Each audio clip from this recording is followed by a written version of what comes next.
So students at Mid-Vermont Christian School, which is a pre-K to grade 12 school, they're banned from playing in the state's sports league because of their religious beliefs. Like, teaching boys and girls are different due to biology. This firestorm started about 2 years ago when Mid-Vermont Christian's girls basketball team chose to forfeit a game rather than play against a 6-foot-plus biological male. There he is on screen, he. The school's case was picked up by the legal eagles at Alliance Defending Freedom, and they're due in court on the 9th. Joining us to discuss, basketball coach at Mid-Vermont Christian School, Chris Goodwin. Also with us, senior counsel at the ADF, David Cortman. So let me start with you, Coach. Watching that video, it's got to make normal people wince. I mean, look at the size. Look at the size of him on a girls' team. Your players chose to forfeit a playoff game because of your beliefs, Christian beliefs, which, by the way, are just normal people beliefs.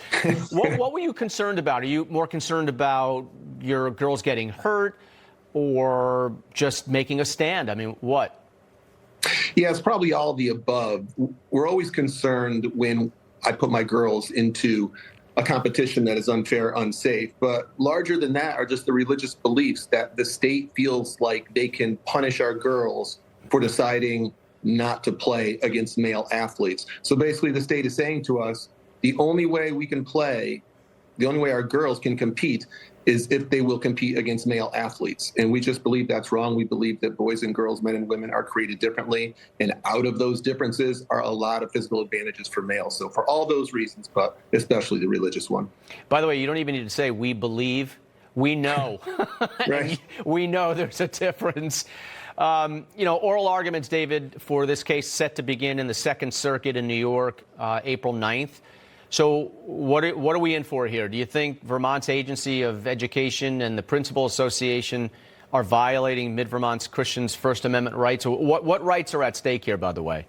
Yeah, absolutely. I mean, the violating their freedom of religion. What's amazing about this is that the state of Vermont and its agencies have been hostile to religion. This is the fourth case we filed against them in the same number of years. We've won the first three. Hopefully after Wednesday, we'll win the fourth. But the hostility is incredible. I mean, this is for forfeiting one game, which is allowed. Teams forfeit games all the time. Right. They meted out the harshest penalty possible, and that is permanently banned not only the girls' basketball team, every single one of their teams permanently from playing again in any sport. So the basic argument is they're violating their free exercise rights by kicking them out of the league merely for doing what teams have done many times. Yeah, so they're punishing every student for this decision, whether they were involved in it or not, but they're punishing every student and affecting their potential careers as they go forward and ability and opportunities for college, all that stuff.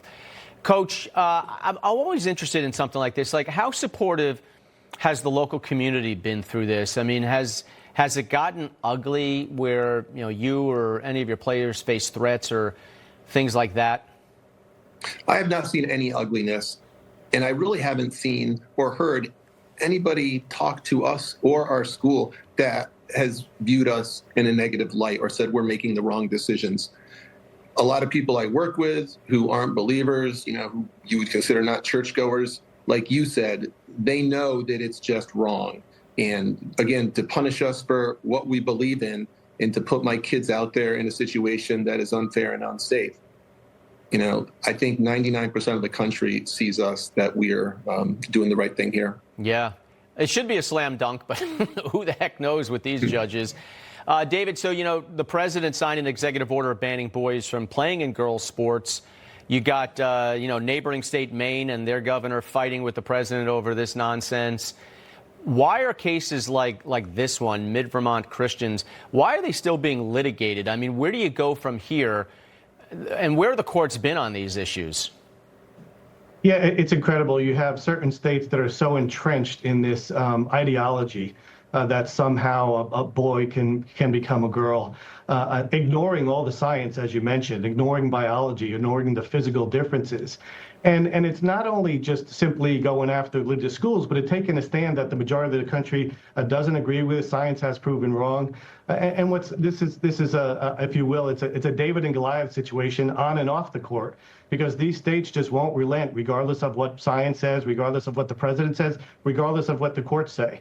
So we lost below at the trial court level. The trial court said that basically this was okay for them to do. They deserve the punishment, and we think the Second Circuit will rule differently here. And if we have to, take it up to the Supreme Court. Yeah, and hopefully, I mean, if you do lose, hopefully the Supreme Court will grant you the cert and hear it.